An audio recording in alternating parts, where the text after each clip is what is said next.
25 फरवरी 1924 रात मुरली ओम शांति अव्यक्त बाप दादा।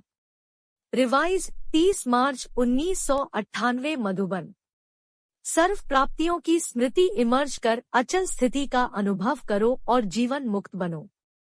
आज भाग्य विधाता बाप अपने विश्व में सर्वश्रेष्ठ भाग्यवान बच्चों को देख रहे हैं। हर बच्चे के भाग्य की महिमा स्वयं भगवान गा रहे हैं। बाप की महिमा तो आत्माएं गाती है, लेकिन आप बच्चों की महिमा स्वयं बाप करते हैं। ऐसे कभी स्वप्न में भी सोचा कि हमारा इतना श्रेष्ठ भाग्य बना हुआ है, लेकिन बना हुआ था, बन गया। बच्चों को खुश देख बाप दादा भी खुशी में झूलते हैं और सदा कहते, वाह मेरे हर एक श्रेष्ठ भाग्यवान विशेष आत्माएं बाप के रूप में परमात्म पालना का अनुभव कर रहे हो। यह परमात्म पालना सारे कल्प में सिर्फ इस ब्राह्मण जन्म में आप बच्चों को प्राप्त होती है। जिस परमात्म पालना में आत्मा को सर्व प्राप्ति स्वरूप का अनुभव होता है। परमात्म प्यार सर्व संबंधों का अनुभव कराता है। परमात्म प्यार अपने देह भान को भी भुला देता, साथ साथ अनेक स्वार्थ के प्यार को भी भुला देता है। ऐसे परमात्म प्यार परमात्म पालना के अंदर पलने वाली भाग्यवान आत्माएं हो। कितना आप आत्माओं का भाग्य है जो स्वयं बाप अपने वतन को छोड़ आप गॉडली स्टूडेंट सबको पढ़ाने आते हैं। ऐसा कोई टीचर देखा जो रोज सवेरे सवेरे दूरदेश से पढ़ाने के लिए आवे? ऐसा टीचर कभी देखा? लेकिन आप बच्चों के लिए रोज बाप शिक्षक बन आपके पास पढ़ाने आते हैं और कितना सहज पढ़ाते हैं। 2 शब्दों की पढ़ाई है, आप और बाप। इन्हीं 2 शब्दों में चक्कर कहो, ड्रामा कहो, कल्प वृक्ष कहो, सारी नॉलेज समाई हुई है। और पढ़ाई में तो कितना दिमाग पर बोझ पड़ता है, और बाप की पढ़ाई से दिमाग हल्का बन जाता है।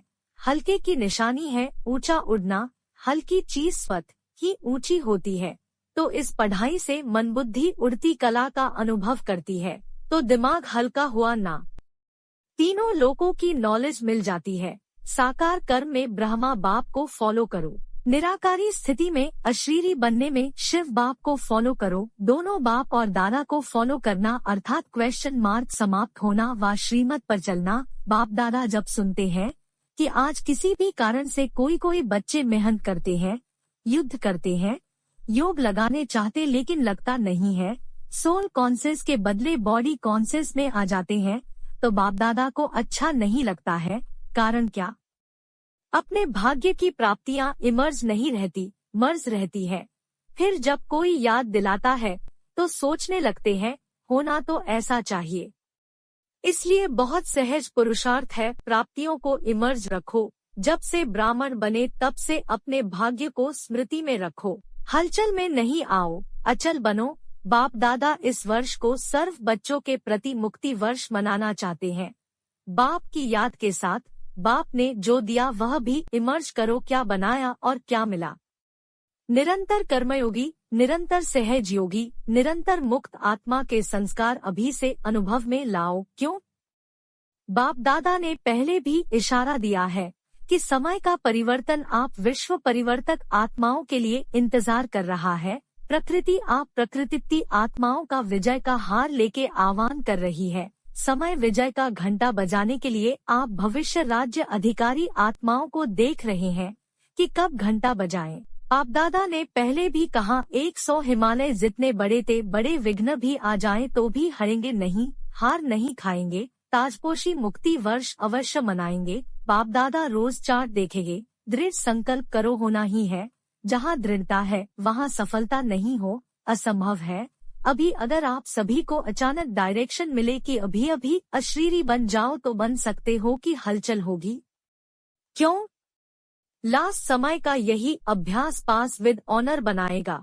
तो अभी बाप दादा भी कहते हैं 1 सेकेंड में सब बातों को किनारे कर अशरीरी भाव ड्रिल। अच्छा, चारों ओर के अति श्रेष्ठ भाग्यवान परमात्म पालना के अधिकारी आत्माएं, परमात्म पढ़ाई के अधिकारी, परमात्मा सद्गुरु के वरदानों के अधिकारी, सदा दृढ़ता द्वारा सफलता के अधिकारी, सदा अखंड योगी, अचल योगी, सदा विश्व परिवर्तन की जिम्मेवारी के ताजधारी, सदा सर्व प्राप्तियों को इमर्ज रूप में अनुभव करने वाले ऐसे विशेष आत्माओं को बाप दादा का याद प्यार और नमस्ते। परम पालना, परमात्मा श्रीमत और रोज वरदानों से झोली भरने वाले ऐसे ऊंचे ते ऊंचे बाप दादा माता पिता को याद प्यार और नमस्ते। शुक्रिया बाबा, शुक्रिया पद्मा पदम, शुक्रिया।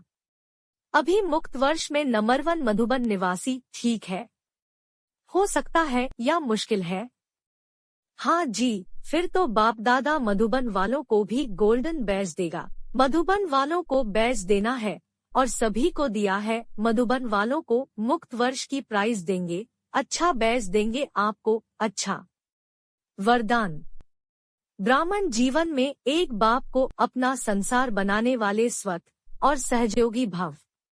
ब्राह्मण जीवन में सभी बच्चों का वायदा है, एक बाप दूसरा न कोई। जब संसार ही बाप है, दूसरा कोई है ही नहीं, तो स्वत और सहयोगी स्थिति सदा रहेगी। अगर दूसरा कोई है तो मेहनत करनी पड़ती है।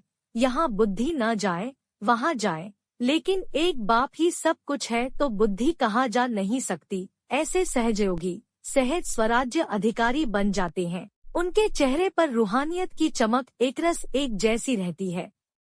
स्लोगन। बाप समान अव्यक्त व विदेही बनना, यही अव्यक्त पालना का प्रत्यक्ष सबूत है। आज की इतनी सुंदर, मन को हल्का करने वाली अति मीठी मुरली के लिए बाबा का दिल से शुक्रिया।